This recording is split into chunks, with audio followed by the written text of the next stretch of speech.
వెతలు తీరును, కృపలు దొరుకును, సాటి లేనిది యేసుని నామం. యేసునామమే మధురం, మదిలో తలచిన ధన్యం. యేసునామమే మధురం. ప్రభువునందు ప్రియ దేవుని బిడ్డలారా, నేటి వాక్య ధ్యానం కొరకు ప్రార్థిద్దాం. తలలు వంచండి. మమ్మలను మిక్కిలిగా ప్రేమిస్తున్న మా ప్రభు మీకు వందనాలు, స్తోత్రాలు. నేటి వాక్య ధ్యానము ద్వారా మీరు మాతో మాట్లాడండి. మా రక్షకుడా, మీకు కృతజ్ఞతలు చెల్లిస్తూ ప్రార్థిస్తున్నాము. నీవు నమ్మదగిన దేవుడవు, ఏ మాత్రము సందేహము లేక మీ యందు విశ్వసించుట మాకు నేర్పమని అడుగుతున్నాము. మేలు చేయండి. ఎపిసోడ్స్ సహకారం ఇచ్చేవారిని పంపించండి. యేసునామమున ప్రార్థిస్తున్నాము తండ్రి, ఆమెన్. ప్రియమైన దేవుని బిడ్డలారా, దయచేసి మీ పరిశుద్ధ బైబిల్ గ్రంథాన్ని తెరవండి. కొరింథీ మొదటి పత్రిక 15వ అధ్యాయము 3వ వచనము నుండి వాక్యాన్ని గమనించండి. నాకు ఇయ్యబడిన ఉపదేశమును మొదట మీకు అప్పగించాను. ఇయ్యబడిన ఉపదేశము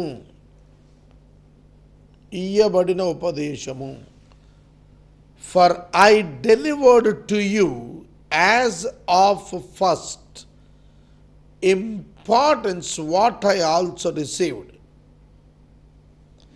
నాకు ఇవ్వబడిన ఉపదేశము, సందేశము, టీచింగ్, బోధ. నాకు ఇవ్వబడినది బోధ. జాగ్రత్తగా వినాలి. ఆ ఉపదేశము నాకివ్వబడినది, నేను మీకు ఇచ్చి తిని. గమనిస్తున్నారా? ఇక్కడ ఒక బాధ్యతను జ్ఞాపకం చేస్తున్నాడు. సువార్త నాకు ఇయ్యబడింది, సువార్త నేను మీకు ఇచ్చాను. అది నాకు ఇవ్వబడినది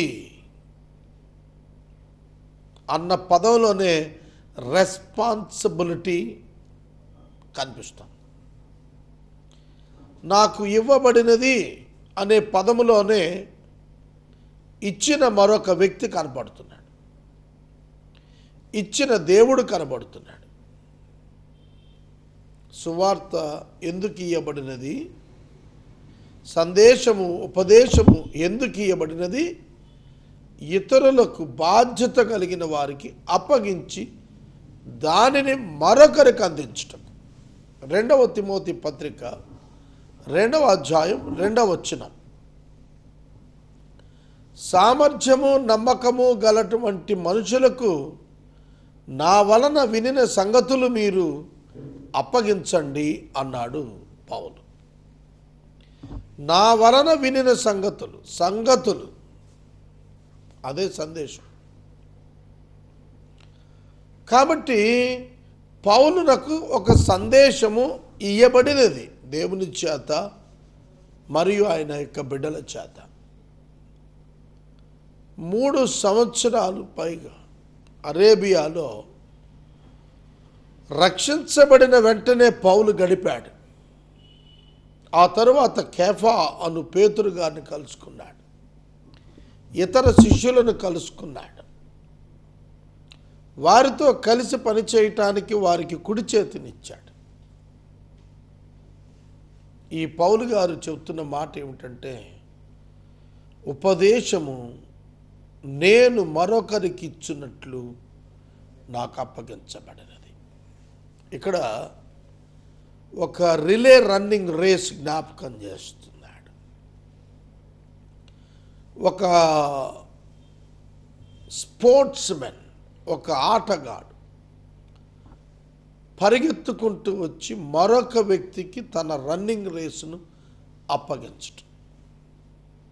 అప్పగించటం ద్వారా ఆ రన్నింగ్ రేస్లో ఎవరైతే గెలుస్తారో ఆ టీం అంతా గెలిచినట్టు. కనుక ఈ సువార్త యొక్క ఉపదేశము పౌలునకు ఇవ్వబడినది.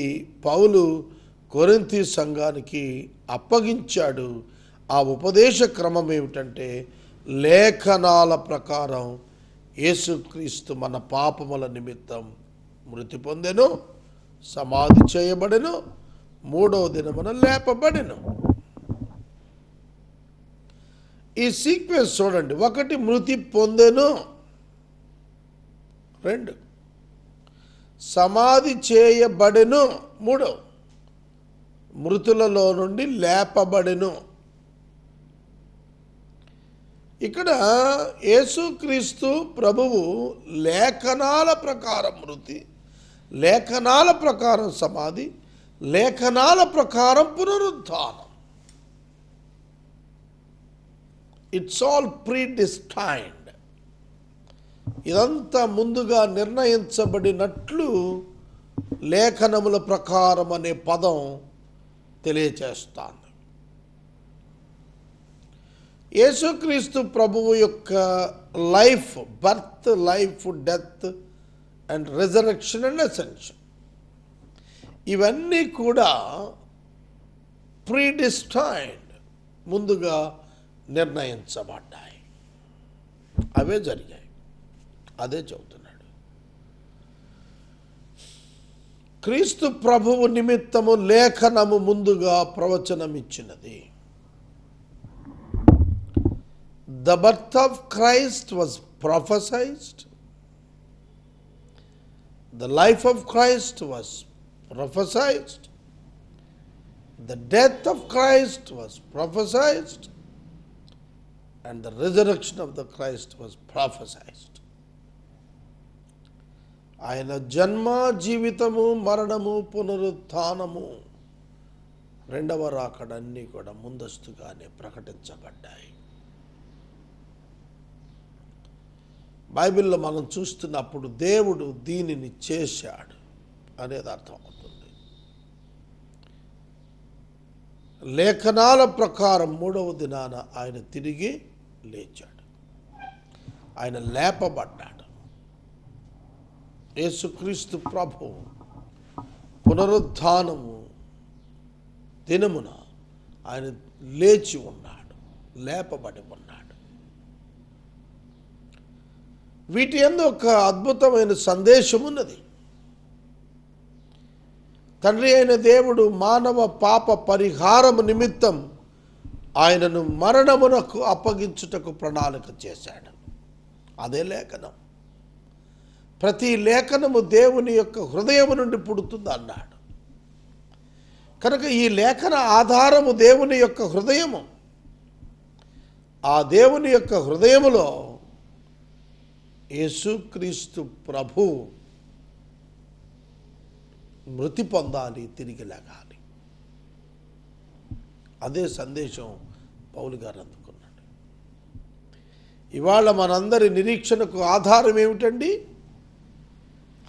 మన నిరీక్షణకు ఆధారం ఒక్కటే, యేసుక్రీస్తు యొక్క పునరుత్థానమే. అది కూడా లేఖనాల ప్రకారం దేవుడే చేయించాడు. దేవుడు లేపుకున్నాడు ఆయన్ని, మృతుల్లో నుండి లేపాడు. మొదట కేఫాకు, 12 మంది శిష్యులకు, తర్వాత 500 మందికి ఒకే సమయంలో కనబడ్డాడు. వీరిలో అనేకులు ఇప్పటి వరకు నిలిచున్నారు. కొందరు శారీరక మరణము పొంది నిద్రించి ఉన్నారు. పౌలు కొరింథీ సంఘానికి సాక్ష్యం ఇస్తున్నప్పుడు, the resurrection of the Jesus Christ is real. We have the witnesses. మనకి రుజువులు ఉన్నాయి, ఆధారాలు ఉన్నాయి, సాక్షులు ఉన్నారు. కొరింథీ సంఘమా, పునరుత్థానం యొక్క విలువ తెలుసుకోమని చెప్పాడు. ఈ 15వ అధ్యాయం అంతా కూడాను భౌతిక పునరుద్ధానం, మృతుల పునరుద్ధానం, సంఘము యొక్క ఆధ్యాత్మిక పునరుద్ధానం, ఇవే మాట్లాడుతూ వచ్చాడు పౌలు.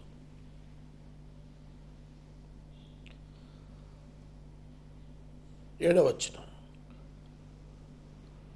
తరువాత ఆయన యాకోబును కట్టు తర్వాత అపోస్తలులందరికీ కనపడెను. అందరికీ కనపట కాలమందు పుట్టినట్టున్న నాకును కనపడెను. ఎలయనగా నేను అపోస్తలందరిలో తక్కువ వాడను, దేవుని సంఘాన్ని హింసించినందున అపోస్తలుడు అనబడుటకును యోగ్యుడును కాను. అపోస్తలులకు ప్రభువు కనపడ్డాడు. ఇది విచిత్రమైన విషయం. ఆయన మృతులలో నుండి లేచిన తరువాత అపోస్తలులకు కనపడ్డాడు. 500 మందికి కనపడ్డాడు. పౌలు గారికి కూడా కనపడ్డాడు. దమస్కు మార్గాన గొప్ప వెలుగులో సౌలా సౌలా నన్ను ఎందుకు హింసిస్తున్నావని సౌలుగా ఉన్న పౌలుకు కూడా కనపడ్డాడు. నేను అపోస్తలందరిలో తక్కువ వాడను. పౌలు తను తగ్గించుకున్నాడు. ఇదే పౌలుని గురించి పేతురు గారు మాట్లాడినప్పుడు అతనిని అభినందించుతూ మాట్లాడాడు. పౌలు విశేష జ్ఞానంతో రాశాడు, పామరులు అర్థం చేసుకోలేని స్టాండర్డ్ అతని కితాబిచ్చాడు. సహోదరుడా, సహోదరి, పౌలు తనను తాను తగ్గించుకొని నేను యోగ్యుడను కాని అపోస్తలుడని పిలువబడుటకు, ఎందుకంటే నేను సంఘాన్ని హింసించిన వాడిని, నేను సంఘాన్ని హింసించాను. I'm not eligible to hold the position of apostleship. అది పౌలు యొక్క కన్విక్షన్. ఆయనను నేనేమై ఉన్నానో అది దేవుని కృప వలననే అయి ఉన్నాను. నేనేమై ఉన్నానో అది దేవుని కృప వలననే అయి ఉన్నాను. మరియు నాకు అనుగ్రహించబడిన ఆయన కృప నిష్ఫలం కాలేదు, కానీ వారందరికంటే నేను ఎక్కువ ప్రయాసపడ్డాను. ప్రభువు అపోస్తలులందరికంటే ఎక్కువగా నన్ను వాడుకున్నాడు అని సాక్ష్యం ఇస్తున్నాడు. ప్రయాసపడినది నా యందు ఉన్న దేవుని కృప, నేను కాదు. ఇది ప్రతి సేవకుడు గమనించగలుగుతాడు, గుర్తించగలుగుతాడు. ప్రతి సేవకుడు గమనిస్తాడు, ప్రతి సేవకుడు గుర్తిస్తాడు. నా గొప్పతనం ఏమి లేదు, దేవుని కార్యాలు దేవుడు చేసుకుంటున్నాడని. దేవుడు తన యొక్క ప్రణాళికను తాను నెరవేర్చుకుంటున్నాడని మనందరం తెలుసుకుంటాం. అందుకే పౌలు అంటాడు, నేనేమై ఉన్నాను అది దేవుని కృప. ఇవాళ ఇది మనకు అర్థమైతే మన పరిచర్యలు మారిపోతాయి. ఈ దినమున నేనేమై ఉన్నానో అది దేవుని కృప. కష్టపడినది నేను కాదు, శ్రమపడినది నేను కాదు, నా యందున్న దేవుని కృప. నేను కూడా ఎప్పుడు ఈ మాట చెబుతుంటాను. ఇన్ని ఎపిసోడ్స్ నేను చేయటానికి నా కష్టం పక్కన పెడితే, దేవుడు నాతో ఇన్ని ఎపిసోడ్ చేయించడానికి ఆయన ఎంత కష్టపడి ఉంటాడో ఒకసారి ఆలోచించండి. Such a Richard fellow. నేనంత పనికిమాలినాను. సమయాన్ని, అలాగే వనరులను, అలాగే జ్ఞాన సంపదను ఏమాత్రం కూడా కంట్రిబ్యూట్ చేయటానికి వీల్లేనండి నేను. కానీ దేవుడు నన్ను ఒక గొప్ప కార్యం చేయించాడు. ఒక గొప్ప కార్యం చేయించాడు అన్నప్పుడు ఆయన కృప నాయందు బహుగా కష్టపడింది. It is the experience of Paul. Paulu గారు చెప్పేది ఏంటంటే, దేవుని కృప నాయందు కష్టపడింది, నేను కాదు. నాలాంటి వాడు వాడుకోవటం దేవునికి కూడా కష్టం. But God is so patient. చాలా ఆయన సాత్వికుడు, నెమ్మది కలిగిన వాడు. నేనైననేమి వారైననేమి మేము అలాగున ప్రకటించితిమి, మీరు అలాగున విశ్వసించారన్నాడు. నేనైనా, పౌలైనా, పేతురైనా, ఎవరైనా కూడా, ఇవాళైనా, రేపైనా, నిన్నైనా, మొన్నైనా, ఎల్లుండైనా, ఎన్నటికీ కూడా సేవకుని పాత్ర ఏమిటంటే దేవుని కొరకు నిలబడటమే. దేవుని కొరకు నిలబడటం అంతే, అంతకు మించిన పాత్ర లేదు. ఈ మాట మనం గుర్తెరగాలి. దేవుని యొక్క సేవకుని పాత్ర కృప ద్వారా వినియోగించబడుటకు అంగీకరించుట మాత్రమే. ఇది ఎవరి గొప్పతనం కాదనేది పౌలు గారు చెప్పాడు. క్రీస్తు మృతులలో నుండి లేపబడి ఉన్నాడని ప్రకటిస్తుండగా కొందరు పునరుద్ధానం లేదని చెబుతున్నారు. కొందరు పునరుద్ధానం లేదు అని చెబుతున్నారు. పునరుద్ధానం లేకపోతే మీ విశ్వాసం వ్యర్థమే. క్రీస్తును దేవుడు లేపాడంటానికి మేము సాక్షులం. ఎందుకంటే యేసును మేము చూశాము సజీవుడుగా. ఆయన సమాధిలో లేడు, ఆయన పునరుద్ధానుడయ్యాడు. ఆ పునరుద్ధానుడైన యేసు మాకు స్వయంగా కనపడ్డాడు, మాతో మాట్లాడాడు. We have experienced him. కాబట్టి పునరుద్ధానం లేదని చెప్పేవాడిని మేము అంగీకరించం అన్నాడు. మేమే సాక్షులం. ఒకవేళ క్రీస్తు లేపబడలేదని మీరు నమ్మితే మేము అబద్ధ సాక్షులం అయిపోతాం. క్రీస్తు లేపబడకపోతే మీ విశ్వాసం వ్యర్థమై మీరు ఇంకా పాపంలోనే ఉండి నశించిపోయిన వారు ఉంటారు అన్నాడు. క్రీస్తు రక్తము ద్వారా పాపక్షమాపణ అని నమ్మేటువంటి ప్రతి ఒక్కడు క్రీస్తు యొక్క పునరుద్ధానం లేదనేటువంటి మాట నమ్మితే వాడు రక్షణ పొందక పాపంలోనే నిలిచి ఉన్నాడని పౌలు గారు చెప్పాడు. ఎవరైతే క్రీస్తు యొక్క పునరుద్ధానమందు విశ్వాసం ఉంచుతారో వారి పాపాలు క్షమించబడ్డాయి. క్రీస్తు మృతులలో నుండి లేపబడ్డాడని నమ్మని వాని పాపములు క్షమించబడక అట్లే ఉన్నాయి అని చెప్పాడు. ఈ జీవితకాలం వరకే మనం క్రీస్తునందు విశ్వాసం ఉంచితే మనంత దౌర్భాగ్యుడు లేడు. మానవ జీవితం వరకే దేవుడు కాదు, మానవ జీవిత అనంతరం కూడా, even after the death of the human being also the grace of the God endureth for the believer. అందుకే 23వ సంకీర్తనలో చిరకాలము యెహోవా మందిరములో నేను నివాసం చేస్తాను అన్నాడు. బ్రతుకు దినములు క్షేమాభివృద్ధి, చిరకాలము మందిరములో నివాసం. బ్రతుకు దినములు అంటే లైఫ్ ఆన్ ద ఎర్త్, చిరకాలం అంటే లైఫ్ ఇన్ ద ఇటర్నిటీ. ఇది మనం గుర్తెరగాల్సిన ప్రాముఖ్య సంఘటన. ఇప్పుడైతే నిద్రించిన వారిలో ప్రథమ ఫలముగా యేసుక్రీస్తు మృతుల్లో నుండి లేపబడ్డాడు. మనుషుల ద్వారా మరణం వచ్చింది కాబట్టి మనుషుల ద్వారానే పునరుద్ధానం కలిగింది. ఆదామునందు మనుషులు మృతి పొందారు, క్రీస్తునందు బ్రతికింపబడతారు. ప్రతివాడు తన వరుసలోనే బ్రతికించబడతాడు. ప్రథమ ఫలము క్రీస్తు. క్రీస్తు వచ్చినప్పుడు ఆయన వారు బ్రతికించబడతారు. యేసుక్రీస్తు వారి యొక్క రెండవ రాకడలో ఆయన నామమునందు విశ్వాసముంచినటువంటి సంఘము, మృతులైనటువంటి వారు మొదటగా లేస్తారు. ఆ పైన సమస్తమైన బలం, ఆధిపత్యం, సమస్తమైన అధికారం, బలమును కొట్టివేసి తండ్రి అయిన దేవుడు దేవుని రాజ్యాన్ని, తన తండ్రి అయిన దేవునికి రాజ్యమును అప్పగించును. అప్పుడు అంతము వచ్చును.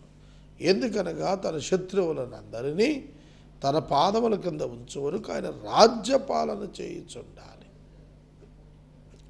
యేసుక్రీస్తు ప్రభువు వారి యొక్క రాజ్యపాలనను గురించి మాట్లాడుతున్నాడు. 1000-year reignement of Jesus Christ on this same earth. ఇదే భూమి మీద యేసు ప్రభు రెండవ రాకడ అనంతరం యెరూషలేమును కేంద్రంగా చేసుకుని 1000 సంవత్సరాల పాటు పరిపాలించబోతున్నాడనే ఒక గొప్ప విషయాన్ని పౌలు ఇక్కడ తెలియచేశాడు. దేవుడు సమస్తమును క్రీస్తు పాదాల కింద ఉంచి లోపరిచాడు. సమస్తము లోపరచబడి ఉన్నదని చెప్పినప్పుడు ఆయన సమస్తమును లోపరిచిన వాడు తప్ప సమస్తమును లోపరచబడి ఉన్నదని సంగతి విదితమే. మరియు సమస్తమును ఆయనకు లోపరచబడినప్పుడు దేవుడు సర్వమగు నిమిత్తము కుమారుడు తనకు సమస్తమును లోపరిచిన దేవునికి తానే లోబడను.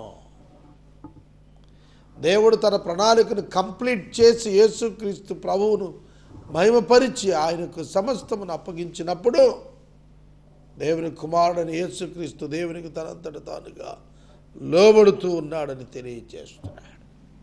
ఇట్లు కాని ఎడల మృతుల కొరకై బాప్తిసం పొందిన వారు ఏం చేస్తారు?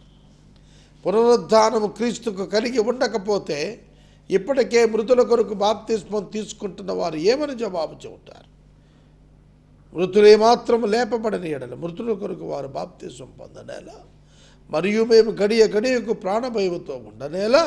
సహోదరుల, మన ప్రభువైన క్రీస్తు యేసునందు మమ్మను గురించి నాకు కలిగి ఉన్న అతిశయంతోడు నేను దినదినమును చనిపోవచ్చున్నాను అని చెప్తాను.